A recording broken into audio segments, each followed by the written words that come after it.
was, as the Minister of Housing, along with myself, had a meeting with Jackson Town and Akiwalk residents who have suffered by living in areas for which they own by all other means but don't have the title. So the Prime Minister launched a program today in Jackson Town to make sure that people who live on land, who life is in the family, that they'll get the title to their property. And that is going to go on in Akiwalk and in other areas of the constituency.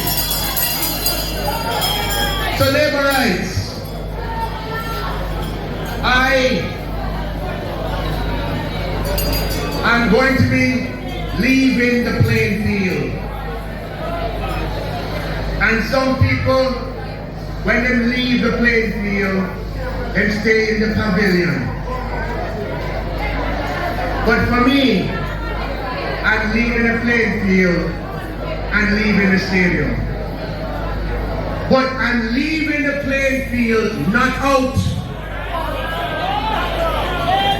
Not out.